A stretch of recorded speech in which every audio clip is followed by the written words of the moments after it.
ಒಂದು ಪ್ರಶ್ನೆ ಏನ್ ಗೊತ್ತಾ, ಯಾರಾದ್ರೂ ಸತ್ರೆ ಜನ ಹೆಚ್ಚು ಅಂದ್ರೆ 2 ದಿನ ಅಳ್ತಾರೆ, ಆದ್ರೆ ಒಬ್ಬ ವ್ಯಕ್ತಿ ಸತ್ರೆ ಇಡೀ ಕರ್ನಾಟಕವೇ ಬಿಕ್ಕಿಳಿಸಿ ಅಳುತ್ತೆ. ಹಾಗಿದ್ರೆ ಅಷ್ಟೊಂದು ಜನರ ಕಣ್ಣೀರಿಗೆ ಕಾರಣವಾಗಿರುವಂತ ಆ ವ್ಯಕ್ತಿ ಇನ್ನೆಷ್ಟು ಒಳ್ಳೆಯವರಾಗಿರ್ಬಹುದು. ಇವತ್ತು ನಾನು ಮಾತಾಡೋದಕ್ಕೆ ಬಂದಿದ್ದು ಒಬ್ಬ ನಟನ ಬಗ್ಗೆ ಅಲ್ಲ, ಹೃದಯವಂತ ವ್ಯಕ್ತಿಯ ಬಗ್ಗೆ. ಅವ್ರು ಬೇರೆ ಯಾರು ಅಲ್ಲ, ನಮ್ಮೆಲ್ಲರ ಪ್ರೀತಿಯ ಅಪ್ಪು ಡಾಕ್ಟರ್ ಪುನೀತ್ ರಾಜ್ಕುಮಾರ್. ದಯವಿಟ್ಟು ಈ ವಿಡಿಯೋನ ಕೊನೆವರೆಗೂ ನೋಡಿ. ನಿಮ್ಗೊಂದು ಸತ್ಯ ಹೇಳ್ತೀನಿ, ಆ ಸತ್ಯನ ಕೇಳಿದ್ರೆ ನಿಮ್ ಕಣ್ಣಲ್ಲಿ ಖಂಡಿತ ನೀರು ಬರುತ್ತೆ.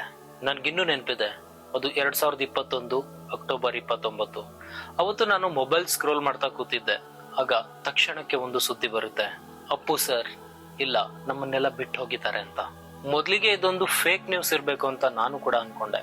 ಅಷ್ಟೊಂದು ಫಿಟ್ ಅಂಡ್ ಪರ್ಸನಾಲಿಟಿ ಆಗಿದ್ದಂತ ಅಪ್ಪು ಸರ್, ಅಷ್ಟೊಂದು ಆರೋಗ್ಯವಾಗಿದ್ದಂಥವ್ರು, ಸಡನ್ ಆಗಿ ಅವ್ರಿಗೆ ಏನಾಯ್ತು ಅಂತ, ಇದೇನೋ ಫೇಕ್ ನ್ಯೂಸ್ ಇರಬೇಕು ಅಂತ ಮೊದಲಿಗೆ ನಾನು ಕೂಡ ನಂಬೋದಕ್ಕೆ ಹೋಗಿರ್ಲಿಲ್ಲ. ಆದ್ರೆ ಒಂದು ಸತ್ಯ ಏನಂದ್ರೆ, ಆ ದೇವ್ರು ಕೂಡ ಒಳ್ಳೆಯವ್ರನ್ನ ತುಂಬಾ ದಿನ ಭೂಮಿ ಮೇಲೆ ಬದುಕೋದಕ್ ಬಿಡೋದಿಲ್ಲ ಅಂತೆ, ತನ್ನ ಹತ್ರ ಕರ್ಕೊಂಡ್ಬಿಡ್ತಾನಂತೆ. ಅಪ್ಪು ಸರ್ ಸಾಮಾನ್ಯವಾದ ಕುಟುಂಬದಲ್ಲಿ ಹುಟ್ಟಿದವರಲ್ಲ. ಅವರು ಕನ್ನಡದ ಮೇರು ನಟ ಡಾಕ್ಟರ್ ರಾಜ್ಕುಮಾರ್ ಅವರ ಸುಪುತ್ರ. ತಂದೆಯಷ್ಟೇ ದೊಡ್ಡ ಹೆಸರಿದ್ರೂ ಅವರು ಯಾವತ್ತೂ ಅಹಂಕಾರವನ್ನ ತೋರಿಸ್ಲಿಲ್ಲ. ಚಿಕ್ಕ ವಯಸ್ಸಿನಲ್ಲೇ ಅವ್ರು ಮಾಡಿದಂತ ಸಿನಿಮಾ ಬೆಟ್ಟದ ಹೂವು, ಆ ಸಿನಿಮಾಗೆ ರಾಷ್ಟ್ರ ಪ್ರಶಸ್ತಿ ಕೂಡ ಬಂದಿತ್ತು. ಆದ್ರೆ ಆ ರಾಷ್ಟ್ರ ಪ್ರಶಸ್ತಿಯಿಂದಾಗ್ಲಿ ಮತ್ತೊಂದರಿಂದಾಗ್ಲಿ ಅವರು ದೊಡ್ಡ ವ್ಯಕ್ತಿ ಆಗಿರ್ಲಿಲ್ಲ. ಅವರು ದೊಡ್ಡ ವ್ಯಕ್ತಿಯಾಗಿದ್ದು ಅವರ ಒಳ್ಳೆಯ ಮನಸ್ಸಿನಿಂದ, ಜನರ ಮೇಲೆ ಅವರು ತೋರಿಸ್ತಾ ಇದ್ದ ಪ್ರೀತಿಯಿಂದ. ಸ್ನೇಹಿತರೆ, ಅದು 2002 ಆ ಇಸ್ವಿಯಲ್ಲಿ ಒಂದು ಸಿನಿಮಾ ರಿಲೀಸ್ ಆಗುತ್ತೆ. ಆ ಸಿನಿಮಾ ಅಪ್ಪು.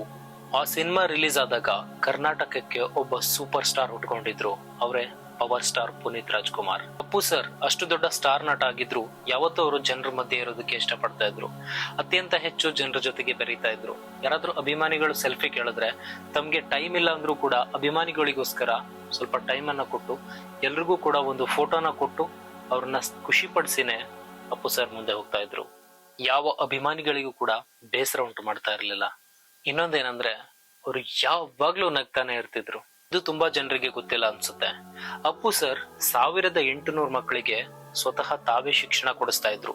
ಅಷ್ಟೇ ಅಲ್ಲದೆ ವೃದ್ಧಾಶ್ರಮಗಳಿಗೆ ಮತ್ತು ಗೋಶಾಲೆಗಳಿಗೆ, ಈ ರೀತಿ ತುಂಬಾ ಅನಾಥಾಶ್ರಮಗಳಿಗೆ ಅಪ್ಪು ಸರ್ ಯಾರಿಗೂ ಗೊತ್ತಿಲ್ಲದಂತೆ ಸಹಾಯ ಮಾಡ್ತಾನೆ ಇದ್ರು. ಇದನ್ನ ಅವರು ಯಾವತ್ತೂ ಪ್ರಚಾರಕ್ಕಾಗಿ ಎಲ್ಲೂ ಕೂಡ ಬಳಸ್ಕೊಂಡಿಲ್ಲ, ಯಾವುದೇ ರೀತಿಯಾದಂತ ಸೋಷಿಯಲ್ ಮೀಡಿಯಾದಲ್ಲೂ ಕೂಡ ಹಂಚ್ಕೊಂಡಿಲ್ಲ. ಯಾಕಂದ್ರೆ ಅವರಿಗೆ ಪ್ರಚಾರ ಬೇಕಿರ್ಲಿಲ್ಲ. ಪ್ರಚಾರಕ್ಕಿಂತ ಜನರ ಸೇವೆ ಮಾಡೋದು ಅವರಿಗೆ ಮುಖ್ಯ ಆಗಿತ್ತು. ಅವರು ನಮ್ಮನ್ನ ಬಿಟ್ಟು ಹೋದ ದಿನ ನಾನು ಸೋಷಿಯಲ್ ಮೀಡಿಯಾದಲ್ಲಿ ಒಂದು ವಿಡಿಯೋನ ನೋಡಿದೆ. ಸಣ್ಣ ಹುಡುಗ ಅಪ್ಪು ಸರ್ ಫೋಟೋನ ನೋಡಿ ಬಿಕ್ಕಿಳಿಸಿ ಅಳ್ತಾ ಇದ್ದ. ಆ ವ್ಯಕ್ತಿ ಹೇಳಿದ ಮಾತು ಇನ್ನೂ ಕೂಡ ನನ್ನ ಮನಸ್ಸಲ್ಲಿ ಹಾಗೆ ಇದೆ. ಆ ಪುಟ್ಟ ಹುಡುಗ ಹೇಳ್ತಾನೆ, ಅಪ್ಪು ಸರ್ ನನಗೆ ತಂದೆ ಆಗಿದ್ರು ಅಂತ. ಆ ಮಾತನ್ನ ಕೇಳಿದ್ರೆ ಈಗ್ಲೂ ಕೂಡ ಕಣ್ಣಲ್ಲಿ ನೀರು ಬರುತ್ತೆ. ಎಷ್ಟೋ ಜನ ಕಲಾವಿದರು ಬರ್ತಾರೆ, ಎಷ್ಟೋ ಜನ ಸ್ಟಾರ್ ನಟರು ಬರ್ತಾರೆ, ಎಷ್ಟೋ ದೊಡ್ಡ ದೊಡ್ಡ ಕಲಾವಿದರು ಬರ್ತಾರೆ. ಆದ್ರೆ ಜನರ ಹೃದಯದಲ್ಲಿ ಮನೆ ಮಾಡಿ ಕೊನೆವರೆಗೂ ಜನರ ಪ್ರೀತಿಯನ್ನು ಗಳಿಸಿ ಯಾವತ್ತೂ ಜನರ ಮನಸ್ಸಲ್ಲಿ ಇರೋದು ಕೆಲವರು ಮಾತ್ರ. ಅದರಲ್ಲಿ ಯಾವತ್ತೂ ಕೂಡ ನಮ್ಗೆ ನೆನಪಾಗೋದು ಅಪ್ಪು ಸರ್ ಮಾತ್ರ. ಇವರು ಕನ್ನಡಿಗರ ಹೃದಯದಲ್ಲಿ ಯಾವತ್ತೂ ಕೂಡ ಜೀವಂತವಾಗಿರ್ತಾರೆ. ಇವತ್ತು ಅಪ್ಪು ಸರ್ ನಮ್ ಜೊತೆ ಇಲ್ಲ ಅಂತ ನಾವ್ ಯಾವತ್ತೂ ಕೂಡ ಹೇಳಲ್ಲ. ಅಪ್ಪು ಸರ್ ಯಾವತ್ತೂ ಕನ್ನಡಿಗರ ಜೊತೆನೆ ಇರ್ತಾರೆ. ಈ ರೀತಿ ಜನರ ಮನಸ್ಸಲ್ಲಿ ಮನೆ ಮಾಡೋದು ಎಲ್ಲರಿಂದನೂ ಸಾಧ್ಯ ಇಲ್ಲ. ಆದ್ರೆ ಅದನ್ನ ಅಪ್ಪು ಸರ್ ಮಾಡಿದ್ರು. ಇವತ್ತು ದೈಹಿಕವಾಗಿ ಅಪ್ಪು ಸರ್ ನಮ್ಮ ಜೊತೆಗಿಲ್ಲ, ಆದ್ರೆ ಮಾನಸಿಕವಾಗಿ ಯಾವತ್ತು ಕನ್ನಡಿಗರ ಹೃದಯದಲ್ಲಿ ಅಪ್ಪು ಸರ್ ಜೀವಂತವಾಗೇ ಇರ್ತಾರೆ. ಅಪ್ಪು ಸರ್ ಮಾಡಿದಂತ ಅದೆಷ್ಟೋ ಕೆಲಸಗಳು ಈಗ್ಲೂ ನಮ್ಗೆ ಇನ್ಸ್ಪಿರೇಷನ್ ಆಗುತ್ತೆ. ಒಬ್ಬ ಸ್ಟಾರ್ ನಟ ಯಾವ ರೀತಿ ಇರ್ಬೇಕು ಅನ್ನೋದನ್ನ ತೋರ್ಸ್ಕೊಟ್ಟಿದ್ದು ಅಪ್ಪು ಸರ್ ಮಾತ್ರ. ಅಪ್ಪು ಸರ್ ತರ ಒಬ್ಬ ನಟ ಇಂಡಸ್ಟ್ರಿಗೆ ಬರ್ಬಹುದು, ಆದ್ರೆ ಅವ್ರ ತರ ಒಬ್ಬ ವ್ಯಕ್ತಿ ಮತ್ತೆ ಕರ್ನಾಟಕದಲ್ಲಿ ಹುಟ್ಟೋದಕ್ಕೆ ಸಾಧ್ಯ ಇಲ್ಲ.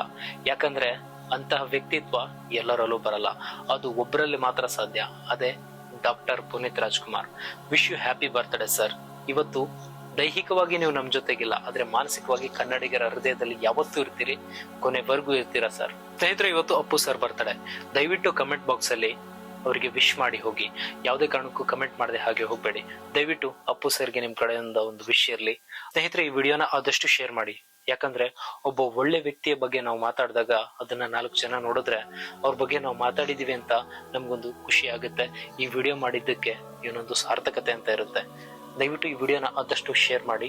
ನೀವೇನಾದ್ರೂ ನಮ್ಮ ಚಾನಲ್ಗೆ ಸಬ್ಸ್ಕ್ರೈಬ್ ಮಾಡಿಲ್ಲ ಅಂದ್ರೆ ದಯವಿಟ್ಟು ಸಬ್ಸ್ಕ್ರೈಬ್ ಮಾಡಿ, ನಮ್ಗೆ ಸಪೋರ್ಟ್ ಮಾಡಿ. Wish you happy birthday Appu sir.